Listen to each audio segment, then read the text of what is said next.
What is up, everybody? Welcome to another edition of Across the Pitch. Myself, Dave Miller, and Mike Barrero just sat across me. Obviously, Mike, it's Good Friday. Obviously, in the UK, it's bank holiday, which means we have the day off to do what we want.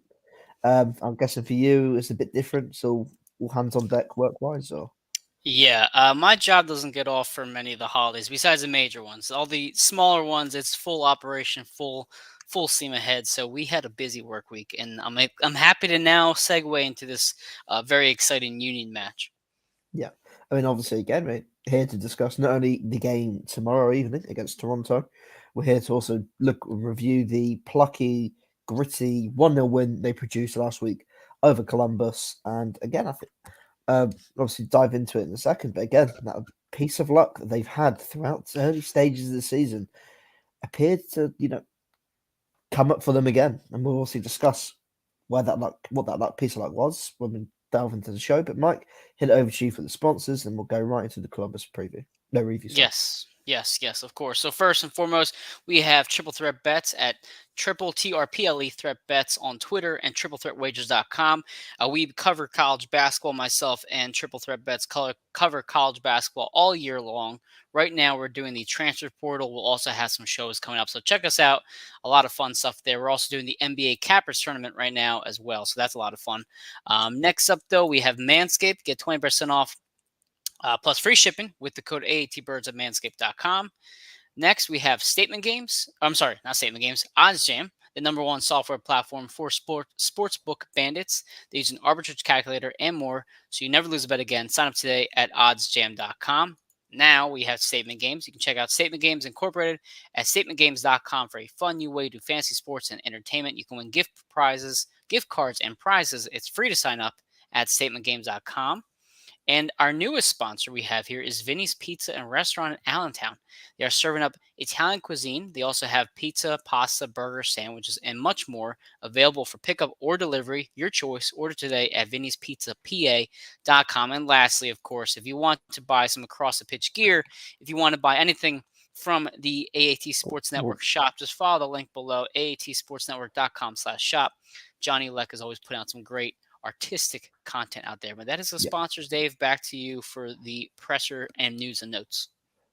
I mean, obviously, actually, I think we'll start off with the Columbus game from last week, if that's all right with you, right? Because obviously, sure, yeah, that was the thing that happened first. That's the reason why the Union sitting only just first place in the Eastern Conference. They sit first place in the Supporters Shield. I think a place that we've somewhat become an area of the table we've become accustomed to over the last couple of years. So, been really very much spoiled as Union fans. But well, yeah, I think obviously we kick off last week. The early stages, I think, again, we talked about games that they had over Charlotte, picked right up against Columbus. But I think again there was a different approach to this game. Jose Martinez putting a very deep cross towards the back post, which was a good cross. I felt again a testing cross that makes the keeper have to work to come and get the ball, and we saw what the effect a deep cross can have on a goalkeeper. There's room overstretched for it, and he somehow managed to sort of like get his hands on that, and he somehow managed to push it into the back of the net. And we speak about that luck again that the Union have had in the early stage of the season. Another piece of luck that's gone in their favour. So I think again they're riding that high. They're taking the luck as it comes, and they're capitalising on it. And it didn't make out for a pretty game, but all in all, sort of in terms of the goal in that first half, I know it was very much a snatch and grab or smash and grab sort of start to the game. What did you make of the first half, especially? Well, it's funny. So two things here off the bat. One, in the week prior, I believe, Jim Curtin in one of his press conferences had mentioned that he believes Jose Martinez is the best six in the entire league, all of MLS. He believes he is the best player in that position. And we've noted earlier in the season how well Jose has been playing. For one, he really hasn't done anything careless in terms of turning the ball over. A couple yellow cards here that are, obviously his typical Jose Martinez yellow cards. That's fine. That's his role. Let's just accept it. That's his role. But he's been much more dangerous with the ball, and he's been much more diligent with the ball. And it's great to see him rewarded in this manner. Yeah. On top of that, you have Mika Ua having his first start for the Union, right? I mean, right off the bat, he gets fouled pretty hard within the first, couple seconds. And you think, okay, they get the foul, get an early free kick. And sure enough, that leads to this opportunity. And what have you been saying previously about Jose Martinez is the fact that he is a player who can push down the right side, and he should be on the right side at times because he does have the ability to create some offense. We saw it last season in the Orlando City match when he went down the right side and sent it to Casper for that goal, and we saw it again this past Saturday. Now, granted, I have no idea how Room dropped that ball. I mean, Yeah. this was in his hands. I don't know if it was the spin. I don't know if it was the way it hit his fingers. I don't know if maybe something got in his eyes. I have no idea. Regardless, it was fortunate to have what happened. It sucks that they can't credit Jose for the goal because honestly he deserves it, but it is what it is there. But I mean, I thought the start was exactly what you wanted because we highlighted last week, Dave, how Columbus has not been able to score on us, and for us Yeah. to start right off the bat with that goal, man, that was humongous. And as you said, Columbus not being able to score in the Union continued to be a trend in that game. I mean, there was a very, I wouldn't say nervy game. It was a game in which Columbus was very much dominated from that 3rd minute all the way through to the end. Looking at the possession stats, they had almost 70% possession and pretty much almost double the amount of like general shots at goal that the Union had. But in terms of shots on target, the Union were the team that actually created more in terms of testing out our room. But again, I think as the half went on, Columbus looked a bit more dangerous. They had a couple of they got in behind a couple of times. Again, wasn't Harry's fault, as I sort of alluded to in my player ratings. I thought he had a very solid game. Yeah. Just again, they ended up getting the double ups down that left hand side, Columbus, and there was a couple of times where Harry was damned if he did, damned if he didn't, if he was to go to the ball or not, and they sort of took advantage of that. So they knew, excellent. If we go inside, if he goes outside, we'll go inside. If he goes out inside, we'll go outside. But I think their biggest chance of the game was was a moment which I think everyone collectively held their breaths. Was when Andre Blake did incredibly to tip it over the bar and then went crashing and landing into the post. And that was probably the first thing he really had to do with note in that first half. After about 40 minutes of domination from Columbus. Again, a fantastic Andre Blake save, but just would you say it's a testament to the grit and passion and determination and love for the union he has that he was unwilling to come off and willing to battle through the pain and grit his teeth and make sure that he came over the clean sheet and 3 points. Yeah, I mean, I've seen one of my teammates was a goalie, and he smacked his head on the crossbar in a similar manner, and it can lead to it. He ended up having a pretty bad concussion for a few weeks, but I don't think people realize how unforgiving those goalposts are. I mean, they are Yeah, hard, and when you hit those things, you feel it, whether it just be your absolutely. shoulder, or your knee. So when he hit his shoulder, I really thought he might have broken his collarbone. I thought that was my biggest fear is that he would Yeah, have broken his collarbone, and obviously he'd be out for it could be up to 6 weeks or more. It depends on how serious it was. yeah, But he comes back. He starts playing. And I see him lifting his arm. So obviously it's not structural. It's not bone, but it's still how deep of a bruise could it be, etc. And then you yeah, see during halftime, Matt Freese comes out almost right away. I mean, he's in there for 5 minutes. He comes right back out. He starts warming up. I was like, oh my gosh, no, Blake's actually hurt. yeah, Um, and then within 5 minutes later, Blake comes out of the tunnel. He basically gives Matt the okay, like I'm okay, I'm good to go, and he's back in net. So, yeah. and Andre is the best keeper in the league. No, absolutely, This game probably would have been a draw, if not a loss, without Andre Blake being there. So absolutely. it's amazing. What he can do is amazing. I think again, he didn't have too many saves to make, but No. it wasn't just the saves that he had to make. It was in terms of commanding his penalty area, being a presence in there, knowing that if a cross was going to come in and around an area he could attack, he was going to get it, and he didn't. That didn't stop him after the shoulder injury, and that's why I gave him sort of my man of the match or star player, my player ratings, because of just in general, the general toughness, the way that again he made the saves he had to, he commanded his penalty area and had the presence that he had to, and it was unlucky for Jose Martinez that perhaps if Blake hadn't powered through that shoulder injury, because I think that did give him that extra little bit over Jose. I think I'd have given Jose man the match for that game purely because again he created the goal. But I think he had a very good game. I know people look at the game of football, soccer, whatever you want to call it, and go, well, if people don't stand out, they haven't had a good game or they haven't been noticeable. But for a player like Jose Martinez, well, he's been so noticeable in that holding midfield role for the wrong reasons at times. Yeah.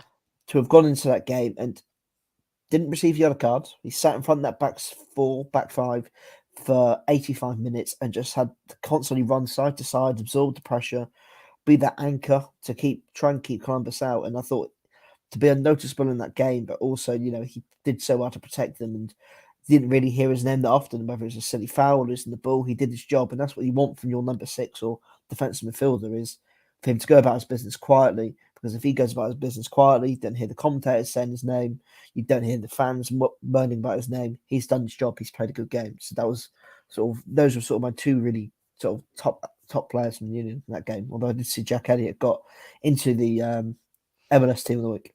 Yes, perfect segue by you from my point. I think what you said, sometimes you have a player who's so quiet but yet so dominant all game, and that was Jack Elliott. You look at the stat sheet, you may not see many stats from Jack, but what he does every single week is simply he doesn't make mistakes. No. He makes the right reads. He knows how to clear the ball at the right time. He makes his presses up the pitch at the right time. He just does everything right. That's it. He Yeah. knows how to play his position. He knows his teammates. He knows the chemistry with him and Blake and Jose in front of him. And that's it. He just does his job. And No. sometimes you need somebody who just goes out there and does their damn job and does it perfectly. And Jack Elliott has done that. And I don't think people realize, because he's not the flashy Jose Martinez, because he's not scoring goals, because he's not like Glesnes, who can put out a banger every now and then. I mean, I think that he is the forgotten player sometimes when he's by far one of the most important players on this team. I think again, I think we alluded to last year when he's been with the team for a few years now, but it wasn't until last year that he really became an established player in the lineup, an established starter. Beforehand, he was covering at centre back when he was needed, or he was being pushed up into the holding midfield role, where Mark McKenzie or Jacob Glesnes or who was ever there before him were playing at centre back, and sort of Jack was that utility guy that just came in to plug the gaps around the back five if he was needed, or in midfield if he was needed. But now he's come in, he's slotted right in, and again, we speak about luck. I mean, who knows? He's had his own luck this year, of course, as well. But looking at that NYCFC game, which I remember the other day, actually, where he was sent off. He was shown a red card. Yeah. And give away a penalty. A soft one, albeit, and if it's not for VAR, this unbeaten start to the season, which we'll speak upon in a second, is could look very different. The Union season could look very, very different if Jack hadn't gotten away with what had obviously happened in New York. And obviously, thanks for tuning in today, Adam. But yeah, I think again, it's just a testament to what he's done, and again, to come over to another country as well, and to adjust to the game as much as he has, and so quickly, and to become such a part of not just the team but the city and things such as that. It's great to see. Obviously, it's a good players like him are a fantastic advert for younger British players that want to go out and fulfill their dreams. Is look, you can go over to the MLS, you can go to the college system, whatever, and you can make something of yourself. And I think Jack's a fantastic advert for that. Speaking of college, I really want to get a West Virginia, where he went to college, a Yeah. West Virginia Elliott jersey. I gotta customize it. I gotta find what he used to wear in college and make that. I think that'd be the sickest Union jersey ever. Yeah. So I gotta go online. I gotta find out to make Elliott. But I guess a thing that you just brought up, which I guess will be my next point, and see how you feel about it too. Mikael Ua, what are your thoughts on that situation? Again, obviously, we'll speak about Jim Curtin's press conference in a minute, and I think I was going to try and sort of link into it. I think Jim's giving him the time and the patience he gave Gazdag, and the comments he sort of made in this press conference this week was very, very eerily similar to what he was saying about Gazdag over the first 3, 4, 5 months of his time in the Union, which was, he's a fantastic player. We want to get him on the ball as much as we want. We want him in the team as much as we can. We want to, he needs time to acclimatise to the MLS. He needs to get used to playing with his teammates. And those are all comments we heard from about Gazdag last year. He suffered a bit of an injury. He's just come off playing another season. Those sort of things. But again, I think for someone like Uar, and I know like Kasper Zbirko wasn't the most popular player for the Union, and again, he wasn't always a player that was causing trouble. And I think a positive sign is that Uar's causing trouble for defenders already. He's not just come into the game and been non-existent, which no disrespect to Julian Kwanzaa, he was after the first about 20 minutes with the Union. didn't dominate possession, but they looked threatening. They had good spells of attacking play. Julian Carranza went missing up until he got taken off, whereas Mikel Luar and Jim alluded to as well, he grew into the game. He carried on getting better and better as the game went on. And again, he could he have scored? I know everyone will say, the 101 where Room saved it was the big one. I think he had a better chance of scoring on the one where he just panicked and shot with his left foot. He had so much time to literally bring it onto his right foot, and he could have curled it across goal. He could have hit it as hard as he could. That was the bigger one, I felt. But again, he's getting in the positions. We're seeing what he can do on and off the ball, and I think again the link-up play to get the ball, go across the pitch, and do the quick 1-2 instead of making the pass and staying where he is. He's already making that run as he's making the pass. He knows exactly where he wants the ball. He knows exactly where it's going. Again, that's something that we haven't really seen from a Union striker. So I think there's been exciting times already. Well, exciting times to see what I can do, but he's definitely showing and showcasing what he can do and what he can bring to a team in the future. Yeah, I mean, a couple things that you mentioned here with Carranza. So when I read that tweet from Alex Windley, who covers Inter Miami, she did mention that as gritty and as hardworking as Carranza is, he does occasionally kind of fade into the background. Yeah. So hopefully that isn't always the case here, and just it was one of those games for Julian. I mean, he didn't play badly. I just thought he at times disappeared, like you mentioned perfectly. With Mikael, you have to give him the patience, of course. You have to let him get accustomed to it. I do feel like he's missed a couple chances though, scoring. And listen, the people who gave Casper a lot of grief are probably now thinking like, is this the same situation? Are we going to have a striker who just can't put in the back of the net? Now, also, I do think that the tension of the first goal is there. I think that's a real thing, like having that first one breakthrough. I think that's possibly in his head. I mean, we saw it against Montreal. We saw it against Charlotte. We saw it against Columbus. He's had a couple chances that he's probably expected to put away on a more regular basis. Yeah. But again, I think you mentioned perfectly, as Curtin said about Gazdag, and as Curtin is saying now about Mikael, this is only game 3 for him. This is only such a short bit of time. And as you said perfectly, he is still dangerous on the attack. Casper would disappear and then not do anything for 85 minutes. Yeah. Even though Mikael's not scoring, he's still being proactive. He's still creating chances. He's still causing that havoc, which is at the very least, what you want to see. Yeah. I think, again, it's a good testament as well. I think one of the strengths of the MLS in terms of players is the goalkeepers. I mean, you look across the board. I mean, you got obviously Andre Blake, Carl Turner. I mean, Elroy Rooms obviously had a shocker for the goal, but again, he's an inexperienced international goalkeeper. He's been in the MLS for a fair while now, and he's, again, I think 3 years now. 3 years he's been in the MLS. He's been with Columbus Crew. He's played in the Netherlands. He's played in the Eredivisie. So again, he's no mug. Across the board, there's some good goalkeepers in this league. So I think again, it's a test. It's going to be a difficult task. And again, as you said as well, like he's being dangerous. He's being a threat. He's offering an outball. When I think again, if this game was played last year, there's a big chance the Union draw or don't win that game because there was no outball. And Uar provided that, whether it was over the top, whether it was him just coming deeper and offering little options to try and get the pitch. That's what they need. A different sort of turn of pace, that difference maker. And again, obviously we saw they tried the big man approach in Corey Burt to come out, bringing on Corey Burt, hoping that go long to him, trying to get the ball to stick at his feet or his chest and play off him. So again, that was obviously a quite a big moment in terms of the game, and I don't know how to explain it. I mean, obviously Carranza as well. I think we don't want to be too judgmental on Carranza. Again, he's 21 years old. He's exactly a year younger than me. I didn't realize he was born on my birthday, but a year afterwards. So that's obviously quite not ideal. But yeah, again, I mean, as you said, obviously it's not ideal that he fades into games, but he's still, in terms of the complexity of football and career, where you can go on to your 35. He's still a child. He's still a kid.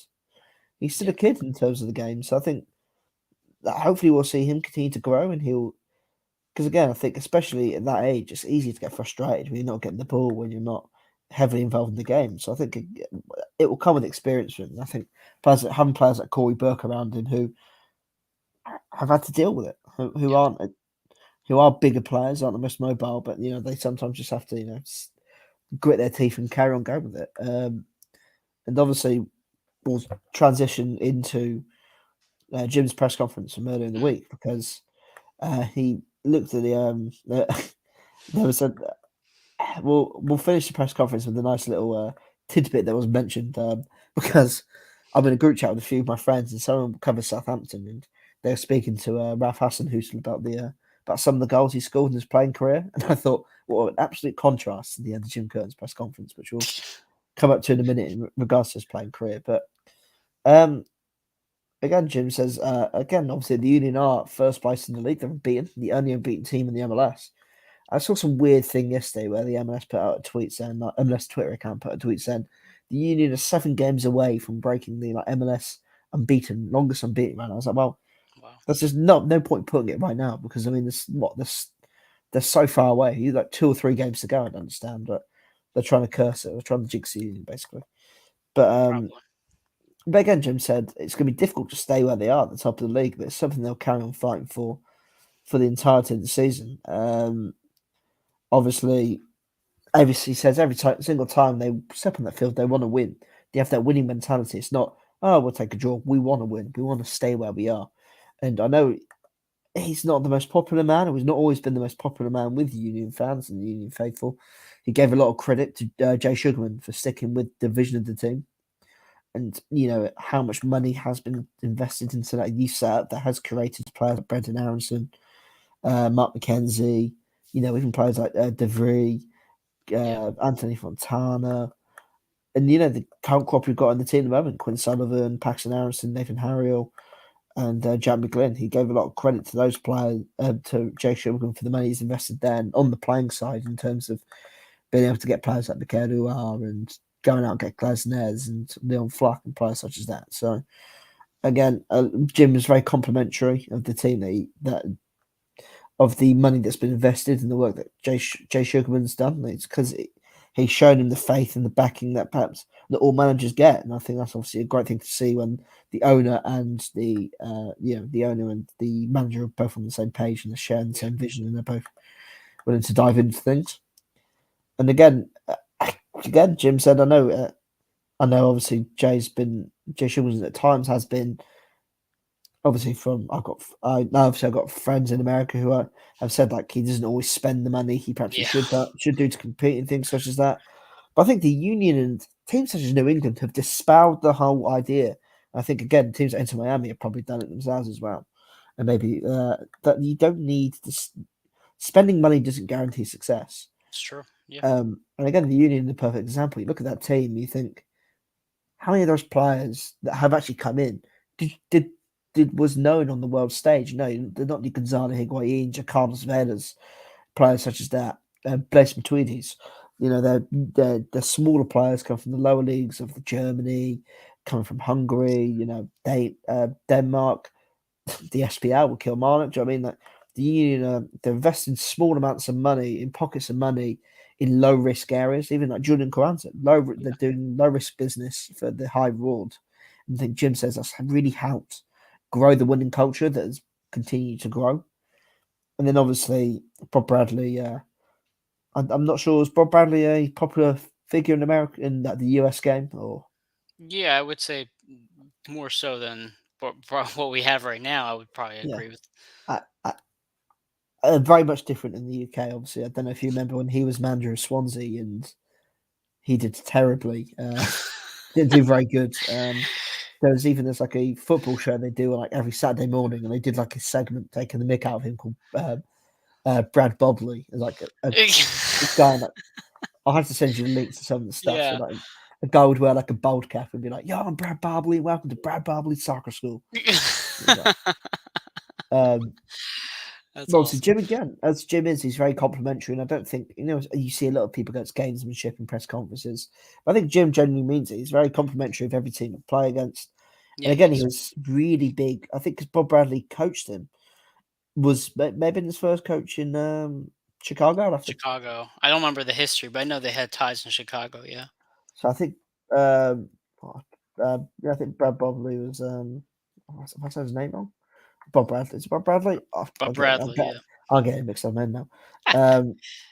But I think again he alluded to the ties they've had, and he sort of said like, "Listen, there's no better coach in the US game that there's no better coach to develop the younger players in this Yeah. game than someone like Bob Bradley who has such massive experience in coaching, not just at the international level, but you know, at the international level, but in terms of club level as well. He's done it all over the world, not just in the USA. He's got obviously.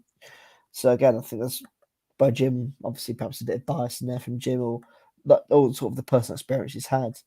And then obviously moving on to again, we alluded to it earlier. Jim was just sort of saying, preaching patience essentially. Just be Yeah. patient. Don't expect him to, um, don't expect him, to hold him to the same standards as how Gaz did because listen, he's come good. He's come good. He took him a Yeah. bit of a while to get going, but he's come good. He should have scored against Columbus. I don't actually know how he didn't score. Still beyond me. Yeah, that was a tough one.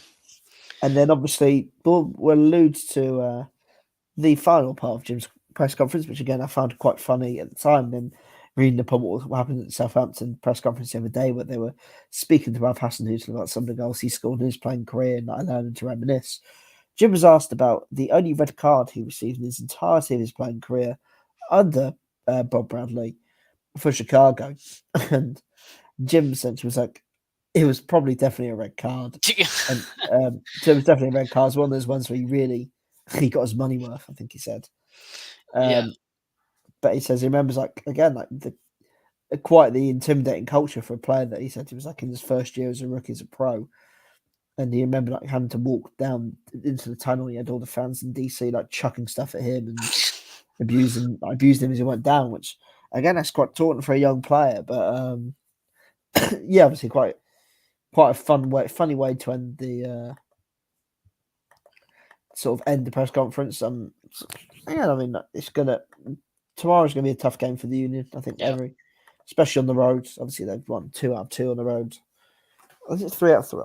So I think it's 3 out of 3 on the road. Or was it 2 out of 2? So they played in Montreal and they played at Yeah, my God, I'm drawing a blank. NYCFC. NYCFC. It's their NYCFC. third road game. Hmm. Toronto. So again, I'm beaten on the road. Yeah. 100% record on the road. So again, you got a big contrast to the final 5 months of last season. But yeah, it's gonna be a tough game, as you alluded to. I think before the podcast. I mean, they haven't got the best defensive record, conceding 11 goals already this season, which is, I believe, well, I mean, in comparison to the bottom of the Eastern Conference, it's not great. I mean, the Revs, after dominating last year, are really struggling. But again, it's one of the higher goal tallies in terms of goals conceded this year. Yeah. 11. So Toronto scored 9. They've given up 11 goals. That's a lot. Yeah. So again, the Union are going to have chances if they're conceding goals at a high rate. And if you look at the amount of goals, if you look at the Union's goal record, 10 goals, 10 goals for, 2 goals against. They're very shrewd. They will. It shows the Union will take their chances and they'll keep you up when they have to. I believe they've gone full. They're now in their fourth. This will be their 5th game, looking for 5 clean sheets in a row. And again, there's sort of some parallels shaping up in comparison to last year, where the Union went on a similar run, didn't they? And I think they had like 4 or 5 clean sheets, Hmm. 6 clean sheets in a row. And I think that's obviously a good way to start the year, especially again, as we all know, they've got intentions to not just win the MLS Cup, but the Support Shield, getting back into the CONCACAF Champions League, getting back into um, continental football. Yeah. So again, this is a great way to start the season. Again, a big win in Toronto may not look big on the face of things, but it will go a very long way into helping the Union, progress forward, especially against a team heading back into the return game against Montreal on next Saturday. Well, when you look at the goals against, you have 2 goals that the Union have conceded so far this season. You have the one against Minnesota, and you have which is when Olivia Mbaizo basically just had a brain fart twice, Yeah, and then the defense was exposed, and then you had the own goal by Nathan Harriel. So you've really only given up 1 goal to opposing players, and the person who gave up that goal, really, who was responsible for that goal, is no longer in the lineup. no, So when you look at this lineup, this Nathan Harriel, Jack Elliott, Glesnes, and Kai Wagner back line, they have not conceded a goal to an opponent so far, No. which is incredible when you think about. They Yeah. have 16 points on the year. They're undefeated, and they've only given up one goal since Nathan took over, and Yeah. it was his Oh, own fault. actually, it wasn't an own goal. Actually, the goal was credited to Lapalina. Oh, was it? I thought it was Yeah. Nathan. Oh, okay. Well, then, okay, But then never obviously, mind. it I came off Nathan. I think came on Nathan. because the shot was going on target already. I think that's the thing with the own goals. If it's not on target, it takes a deflection or hits the defender and goes in. They give it as the own goal. Oh, If it's see. already on target, they'll sort of say it's on target already. So Oh, thank you for the correction. Well, regardless, it was because of Nathan's foot that it goes in. So, I mean, yeah, either way, the point stands. This back line has been incredible. And that was one thing we saw against Columbus, though, even though they had maintained so much possession and you just felt like they were knocking on the door over and over and over, and they had so many decent chances at net, the defense was there every single time. They yeah, stepped up. They blocked them when they needed to. They cleared the ball out when they needed to. They didn't do anything stupid. They didn't make any mistakes. I mean, yes, would you have liked to see the Union maintain some more possession? Yes. Would you have liked to see the Union score another goal? Of course. But sometimes you have to win ugly. And you knew absolutely. going into Columbus that it was going to most likely be an ugly game. I mean, that's how it's been for the most part with between these two clubs. It's been very gritty, not that pretty. And that was a poorly timed rhyme that I just had. But yeah, No, it's yeah, one of those things where you aren't disappointed by a bad one. But at the same time, you know what? The Union just can't win by blowouts every no, single game. When you get to the playoffs, when you get to those really tough moments, you want to have a team that can squeak out a win, who can win ugly. And yeah, I'd rather do that practice and improvising early on in the season. So I expect a bit of the same against Toronto. Although Toronto is certainly not the same team we've seen in the past this season. I think yeah. they're currently, oh god, let me look at the table. They're just They are outside the eighth or ninth. 2, 4, 6, eighth. I believe they're eighth. Yeah, they're eighth Yeah, right now. So, I mean, they're just on that cusp. So not exactly out of it, but they're certainly not, blowing away anybody right now. So you have a Toronto team who's a bit, underperforming. You expect to go out there and win, but as we've seen in the past, it's so hard to play on the road, and yeah, it's still a tough opponent. And I feel like most of the teams in the Eastern Conference are tough opponents for the Union. They all play you tough. They all know each other very well. It's there's no easy game in this conference. So no, I'm looking forward to the match. I know that you'll be covering it. So for those who are following us on Twitter, please follow Dave yeah. that I'll be night. covering He'll it. be live tweeting it, covering the match report, and we'll be doing the press conference as well. Now, in terms of, I guess, predictions, Yeah. Dave, what were your thoughts on the prediction for this match, or anything else you wanted to kind of discuss about how you expect this team to perform? I think it's going to be. I guess we another tough game, especially on the road. I think we're going to have to expect the Union to be under the cosh a fair bit. I think we saw it in the NYCFC game where Mhm. they got the 2 goals in the first half, and it was fine. We'll let them come at us and try and beat us, which I think might be the approach again tomorrow. I think we're going to have to expect Toronto to have the ball in large spells. This is just about how the Union deal with it and how they set up the rear guard defensively to prevent them from scoring. I think we're difficult game. I can see it going unchanged again. The two same strikers, the same midfield. That Jim will say when it worked defensively, we didn't concede any goals. We created as a knock was an injury. It's quite surprised actually. They didn't actually ask any questions about team news, which Hmm. shocked me a bit in the press conference. Yeah. So I'm assuming everyone's fine. Jim didn't really get into that. I think Sergio Santos is back fit. That's the only thing I can think of. But I think the Union will go and change, and I'd be very shocked if Jim was to make 2 or 3 changes. Yeah, I don't expect any substantial changes. But when you look at what you should expect, if Toronto is giving up so many goals this season, you want the Union to come out aggressive and try to put them in the hole early. Don't just hope that a freak accident happens like we saw against Columbus. Yeah, Go out there and try to get that early goal. I want to see a fast start. I want to see Mikael Ua involved right away. And I want to see Gazdag really, pushing the envelope up in the final third there. I expect Uat to score this game. I do. I think when you yeah, have a team who's given up as many goals as Toronto is, and you want to have that momentum going to the next week of, really just being this unstoppable force of a team. When you have an opponent like this who's just asking to be scored on, we need to see him step up. Now I'm Yeah, not saying he has to score, but at least an assist, at least a couple better shots on net. For me personally, Dave, I want to see him score. I don't think there's a reason he doesn't score in this match. no, yeah, no, absolutely. I think again, as you alluded to, then the goal's got to come at some point. I think Yeah. the goal has to come. It's going to come at some point. It's just a matter of when, not if. It'd be great if you got it tomorrow. I think it would take a lot of pressure off everyone else. The Union, the goals have really come from everywhere so far. Ali Bedoya, Gazdag had picked up the slack a bit. hmm There's been goals from throughout the team. Karan's has scored. Corey Burke scored a couple of times. Has Sergio scored this season? Uh, no, I don't. I think he might have one goal. Let me check, because now I'm not sure. I think he has one goal so far this season. I can't remember what it was though, so I feel like I'm incorrect on that regard. Sergio Santos. Let me see here. No goals, 2 assists. That's what it is. He has 2 assists.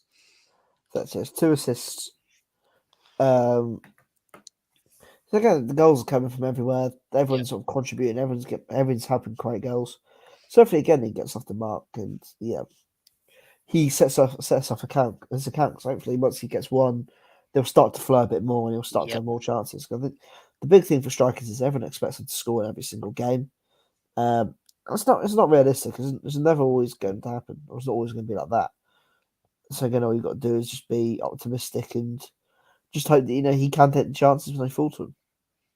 Yeah. Well, most importantly for me, I mean, let's be real here. The Union haven't had exactly the toughest schedule in front of them. They've Yeah, they've played a lot of average of the pack teams so far, and you have Toronto tomorrow, and then you have Montreal at home on the following Saturday, which personally should be a win. There's no reason why at this point in yeah. the season with how you're playing that you should lose at home to anyone right What was now. I The say? way I they're mean, playing. you thought the amount of goals that Toronto conceded was bad. Montreal conceded 15. Exactly. So you have Yeah, so here's my point here, Dave. Okay, you have two teams that you're playing against in the next 2 weeks that give up goals aplenty. Okay. yeah, After that, you go to Nashville for the first time ever at their new stadium.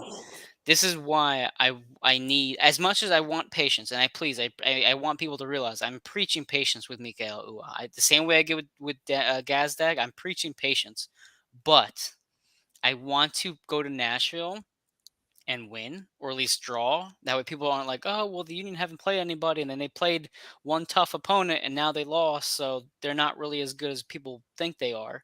I don't want that. yeah, So I want to see Ua and the rest of the team start putting goals in the back of the net. Because when you go no, to Nashville, you're going to be going at an all-time high. Imagine if they win these next two matches 2-0, 2-0, 3-0, 2-0, whatever it might be. I mean, you're going into Nashville fully, with full momentum ahead of you. yeah, And then after that, you have LAFC, you have the Red Bulls, you have Miami, you have Portland, and you have New England. So ending this month on a good note is massive when you have 1, 2, 3, 4, 6 games ahead of you in the following month that are overall pretty tough. Outside the Miami game, that's a tough schedule. It yeah, really is. May is very hard. So you don't want to limp into May. You want to go in yeah. there like guns ablazing. High in confidence, exactly. I agree with that. I mean, again, what's your score prediction for the game? Because I think it's going to be another tight one. I think again on the Yeah. road, especially, you always expect a tight game. What is your score prediction? I know I feel bad saying 2-0 like a shutout, but I mean, I don't. I think eventually the back line's going to break eventually, and I think we saw a bit of Yeah, a cracks against Columbus. I think 2-1. I think the offense gets it together, and I think 2-1. I'm going to have Mika Ua with a goal, and I think Gazdag puts another one in the net because he's so he's been playing he's been playing great. yeah. I'm going to go for the 2-0. I think Oh this could easily be the sort of game when the Union strike, sit back, strike again, and sit back again, like a bit like the other CFC game. Again, Uaz drew a goal. He's having the chances, and I can see one of the centre backs popping up, yes, scoring from a set piece, or a corner, or a free kick. yeah. Which one though? You got to pick one in the show, Dave. We'll go Jack Elliott. Okay, I think it's Yes. due a goal. I Due a love my goal. man. I love my He's man due a Jack goal. Elliott. He's the best. He's due a goal. Yes, he is due a goal. You're right. He hasn't scored since his little rinky-dink free kick from last year that shouldn't Yeah, have gone in, but it somehow made its way to the back of the net. Yep. yeah. I think yeah, Drew goals. So who knows? I mean, again for you, obviously the Gazdag is looking to just carry on that incredible score run. I think again as we alluded to it, I just want to quickly before we end the podcast. Yep. How did he not score against that? How did he not score against Columbus? Yeah, there was a one ball that fell in the middle of the box. It was right in between Mikael and Daniel gets on his left foot. I mean, literally, what? No, 7 yards away from the net and just completely gets blocked by Room. Who made a Yeah. great save. I mean, give him credit where credit's due, but I thought it was just, you He know, had so much time. So it was like no one was around him because he literally just took it on his right foot and he just absolutely as hard as he can and just giving him no chance. That would have probably killed the game off. And then that was the most frustrating part of it all was the fact he didn't get it and go screw it, just hit it as hard as it could. yep. I know. I that would have certainly made the game a lot easier and Yeah, probably would have made it less suspenseful to end the match. I really yeah, thought at the end they were going to come up with a draw, and I would have just completely ruined the momentum of the night. no, I agree. Um, I think obviously any last thoughts heading into the game tomorrow. Of course, I'll be covering the game Mhm. and live. I don't know if you still do live match tweets on Twitter or Yeah, I mean, I'll be, you know me, I'll be watching the game. My kid yeah. will be asleep by then. I'll be watching the game, maybe crack open a beer and just hang out. But So yeah, if you what was that? Yeah, last thoughts though. I mean, for me personally, I just want to see just keep the momentum going. I want to see yeah, end the month on a good note. That's my mantra for these next 2 weeks. End it on a good note. Enter that May gauntlet full steam ahead. no, great. Then again, so you want to go in, you want to try and get the games in again, even if they have a bit of a wobbly May, you've won these last two games. You've got those results to sit back on a bit. That might build a bit of a bigger gap from yourself and second, third place, whatever. Um, Again, obviously, I just look at the bottom of that table. I'm so shocked that obviously how hard hit the Revs have been this season. I mean, they've literally Yeah. gone from one end of the spectrum to the other. And of course, they lost to the so they handed the Inter Miami their first win of the season. So I mean, it'd be interesting to see what they can pull off. I think did they get through and they got knocked out the CONCACAF Champions League as well. Yes, they did. It hasn't been a pretty start to the year for the Revs. It No, really hasn't. no, they've I don't struggled a know. lot. Yeah, I mean, talk about a flip of the table here. But hey, listen, I'm not complaining. Good for No. them. I mean, I'm looking at it now. They were 3-0 up in the first leg, and then they somehow managed to screw that up. And no, I mean, looking, this, they somehow managed to screw it up. And yeah, obviously, we're trying to dig into the Revs a bit too much, but I was just so shocked by the Revs at the start of the year, especially. It's been accustomed, isn't it? Sort of look at the root union or something like, oh, the Revs have probably won again. No, yeah, they have. Then they've got like 150 points in comparison to everyone else. Move on to Yeah. yeah, that's a massive shock. Obviously, last thoughts as well. Again, just if they can win, get a good result, and just keep it tight. Just keep it tight. Be plucky. Be frustrating. Frustrate the living daylights out of them. Hmm. Get be clinical when you get the chances, and I think the union that will be sort of um, the key to success for the union. Yeah, I agree, man. 100%. Can't wait for it. And hopefully next week we come back with another episode where we're talking about Montreal. On Saturday's their next match after tomorrow's game, of course. And we'll always be here to keep it covering and Yeah, keep talking about some Union. the union obviously. Make sure to follow Mike at Barrera 1323. He will be live tweeting again tomorrow, and obviously I will be sort of like tweeting key moments of the game, and I'll be on the match report. So make sure to follow me in AAT Sports, AAT Birds, and all platforms: Twitter, Facebook, YouTube. I don't know if there's Spotify. Anywhere you can listen to podcasts, Spotify, Apple Podcasts. Anywhere you can listen to your podcasts. Don't know if there's SoundCloud or not, but yeah, make sure to tune in, listen in, follow all the accounts where you can get um, up to date on everything from articles on the site to podcasts from the union to just generic sports for chips and dip. Draft talk, I believe, is the starting sort of mini draft talk series now Yep. with Johnny, Chip, Jeff, and I think they get like special guests on every week leading up to the Hmm. draft.